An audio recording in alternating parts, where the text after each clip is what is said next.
On his 91st birthday, former Prime Minister of Canada, Jean Chrétien, wrote an op-ed directed at Donald Trump. He says, "To Donald Trump, from one old guy to another, give your head a shake.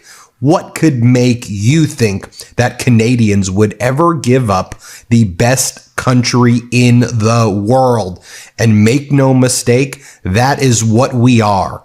To join the United States." Now, former Prime Minister Jean Chrétien was the Prime Minister of Canada, member of the Liberal Party from 1993 to 2003. He first became a member of the House of Commons, get this, in 1963. So he's coming with a very strong historical political perspective right here. And he penned this op-ed to the Globe and Mail in Canada on his 91st birthday. Now, you know, we here in the Midas Touch Network are expanding to Canada. You'll hear more about that over the coming weeks and months, but you know, we've been featuring a lot of Canadian politicians here on our show because the pro-democracy movement is international in scope in order to combat the anti-democracy pro-authoritarianism movement, which is international in scope, where you see Elon Musk and MAGA also having their tentacles in Canada with their right-wing Pierre Poilievre, with Germany and the AFD, in the UK with the Reform Party, whether it's in Austria, in France with Le Pen. I can go on and on here, but an international effort is what's called for right now.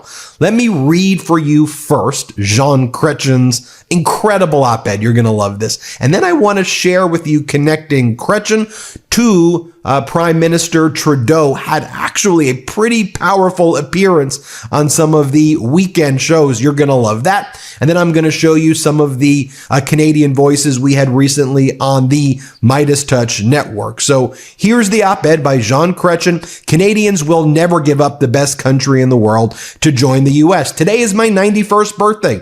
It's an opportunity to celebrate with family and friends, to look back on the life I've had the privilege to lead, and to reflect on how much this country we all love so much has grown and changed over the course of the 9 decades I've been on this earth. This year, I've also decided to give myself a birthday present. I'm going to do something in this article that I don't do very often anymore, and sound off on a big issue affecting the state of the nation and profoundly bothering me and so many other Canadians. The totally unacceptable insults and unprecedented threats to our very sovereignty from U.S. President-elect Donald Trump. I have two very clear and simple messages to Donald Trump. From one old guy to another, give your head a shake. What could make you think that Canadians would ever give up the best country in the world? Make no mistake, that is what we are, to join the United States.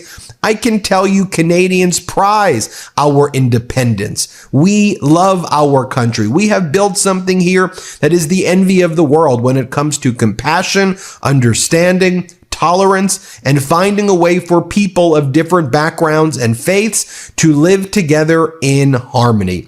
We've also built a strong social safety net, especially with public health care, that we are very proud of. It's not perfect, but it's based on the principle that the most vulnerable among us should be protected. This may not be the American way or the Trump way, but it is the reality I have witnessed and lived my whole long life. If you think that threatening and insulting us is going to win us over, you really don't know a thing about us. You don't know that when it came to fighting in 2 world wars for freedom, we signed up both times, years before your country did. We fought and we sacrificed well beyond our numbers. We also had the guts to say no to your country when it tried to drag us into a completely unjustified and destabilizing war in Iraq.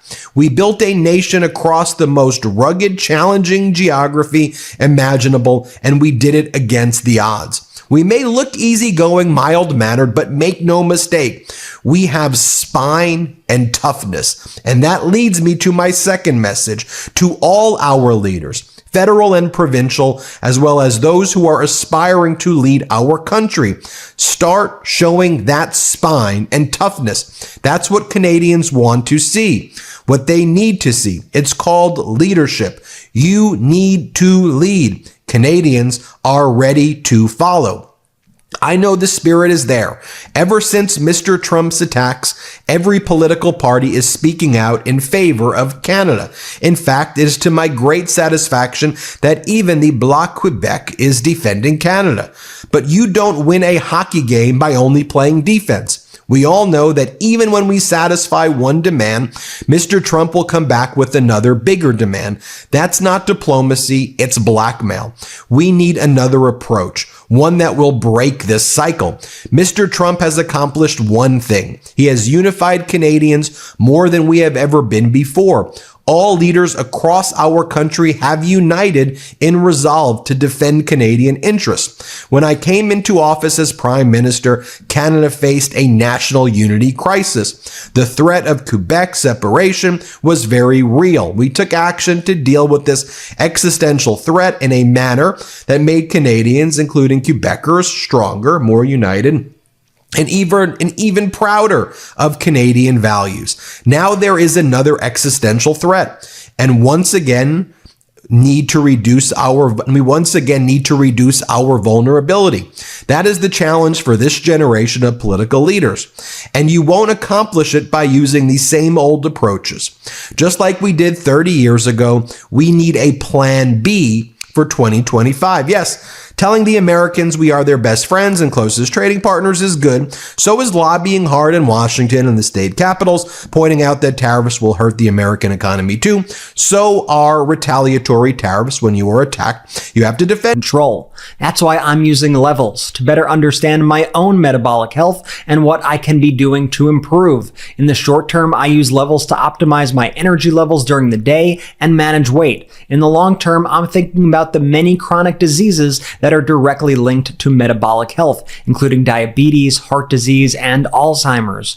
Unlike calorie trackers, Levels is a health improvement app that uses AI-powered food logging and habit tracking like exercise, sleep, and nutrition to give you actionable insights for meaningful change. With continuous glucose monitoring and lab tests available, it offers a more comprehensive view to help you hit your health goals and stay accountable.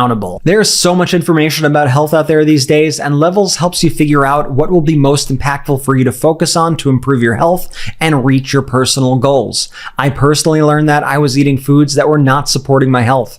Levels helped me optimize my meals, focusing on the foods I respond to best. For example, I learned that my morning oatmeal was not ideal and was actually causing me to feel lower energy after eating in the mornings. Level helped me learn by adding protein and fiber to that meal, I was able to make it much more balanced. Levels is the best place to go to get a comprehensive view of your health, hit your goals, and stay accountable. Right now, Levels is offering our listeners an additional 2 free months of the Levels annual membership when you use our link, levels.link/Midas. That's levels.link/MEIDAS. I don't know how long this offer will last, so if you've been interested in learning more about your metabolic health, now is the time to get started. But we also have to play offense. Let's tell Mr. Trump that we too have border issues with the United States. Canada has tough gun control legislation, but illegal guns are pouring in from the U.S. We need to tell him that we expect the United States to act to reduce the number of gun crossings into Canada. We also want to protect the Arctic.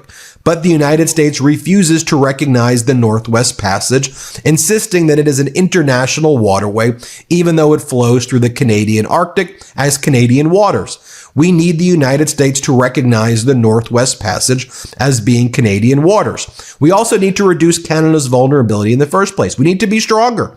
There are more trade barriers between provinces than between Canada and the United States. Let's launch a national project to get rid of those barriers. And let's strengthen the ties that bind this vast nation together through projects such as a real national energy grid. We also have to understand that Mr. Trump isn't just threatening us. He is also targeting a growing list of other countries, as well as the European Union itself. And he is just getting started. Canada should quickly convene a meeting of leaders of Denmark, Panama, Mexico, as well as the European Commission President Ursula von der Leyen to formulate a plan for fighting these threats. Every time that Mr. Trump opens his mouth, he creates new allies for all of us. So let's get organized to fight back against a big, powerful bully. You need strength in numbers. The whole point is not to wait in dread for Donald Trump's next blow. It's to build a country and an international community that can withstand those blows. Canadians know me. They know I'm an optimist, that I am practical, and that I always speak my mind. I made my share of mistakes over a long career, but I never for a moment doubted the decency of my fellow Canadians or of my political opponents. The current and future generations of political leaders should remember they are not each other's enemies. They are opponents. Nobody understood that each of us was trying to make a positive contribution to make our community or country a better place. That spirit is more important now than ever as we address this new challenge. Our leaders should keep that in mind. I am 91 today and blessed with good health. I am ready at the ramparts to help defend the independence of our country as I have done all my life. Viva la Canada. So let me show you this right now.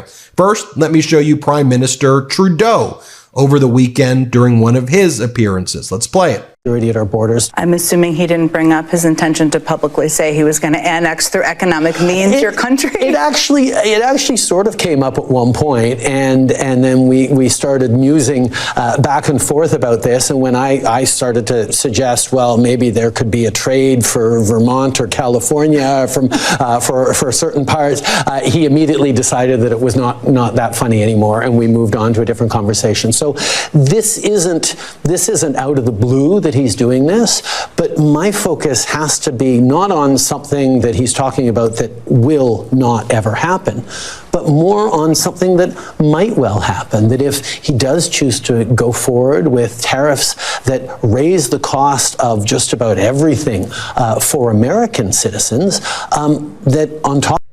The question, does the rest of world today believes that United States, the undisputed heavyweight champion of world when it comes to our reservoir of national strength, our economy, our innovation base, our capacity to attract investment, our capacity to attract talent. White House National Security Advisor Jack Swara said in Associated Press interview, when we took office, a lot of people probably would have said China. Nobody is saying that anyone. After a turbulent from years around the global democratic amortization urged, the Biden provided the world a steady hand and left the United States and its allies on stronger footing. But Biden, from the outset of his presidency, in which he frequently spoke of his desire to demonstrate that America